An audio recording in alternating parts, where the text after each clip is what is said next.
Chapter 24. Boredom. "You shouldn't go alone," Annabeth held, crossing her arms. "I'll be fine," Percy protested. "We have no idea what we're dealing with," Annabeth reminded him. "And you know what the prophecy said about us. I'm in the clear now, but you're not." He sighed. "I hate it when you're right. But really, I'll be okay. I can handle myself." She groaned. "You're impossible." "Fine, just promise you'll be careful." He smirked. "Aren't I always?" She rolled her eyes as he walked out. One of these days, he was going to get himself killed. Percy peered through the bushes and yawned. How long had he been there? The sun was setting and absolutely nothing had happened.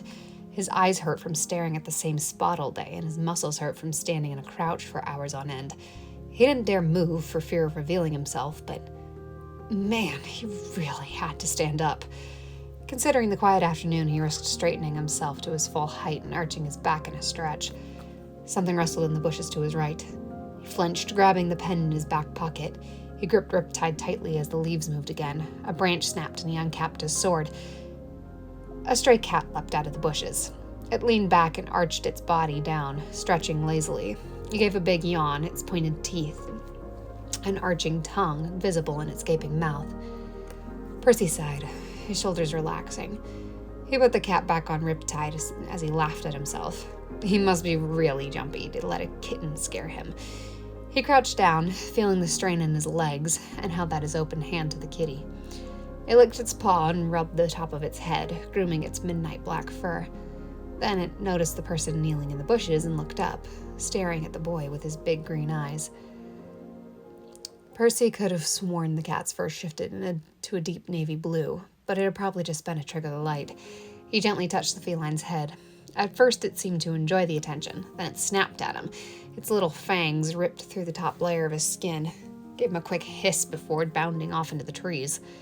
Percy stood, staring after the cat. He looked at his hand. The cat hadn't drawn any blood, but the tiny cut still stung. Why was it that cat's claws could make such a small wound hurt so bad? It was almost like they were venomous, which wouldn't have surprised Percy. There were times looking back when cats acted suspiciously like monsters. He shoved Riptide back into his pocket and turned towards camp. He had to get back before the sun set completely and the monsters came out to play. The darkness pressed in on her. She was back in the dreary black cavern, the entrance to Tartarus. "Interesting." The deep voice echoed out of the pit. "Your mind has brought you back here." "Trust me," she countered. "This is the last place I want to be." "But it's all you can think about," he added. "Your mind is reeling, swirling with questions, and they all lead you back here." He chuckled. "Why would Kronos want anything to do with you? What does he want? Do you have to go deeper? Who is the abandoned son?" He voiced her thoughts.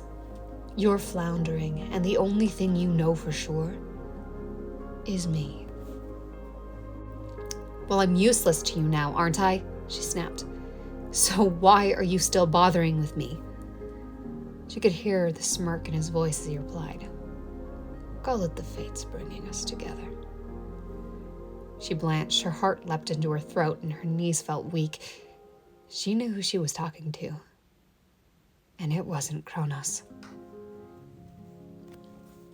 "Everything is not what it seems," Annabeth muttered the words under her breath for what seemed like the 1,000th time.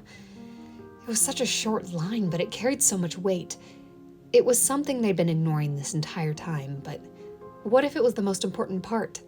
What if the stone really was meant to kill half-bloods, but limited exposure just took their powers away? What if Karn was wrong and she and Percy weren't supposed to be involved? What if Aliana wasn't even the forgotten daughter?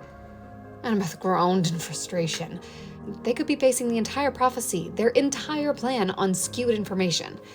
She wanted to hurl the scroll across the room or tear it up or light it on fire, but whether she was supposed to be involved or not, she was now. She flopped back onto her cot, tearing her fingers through her hair. "How's your leg?"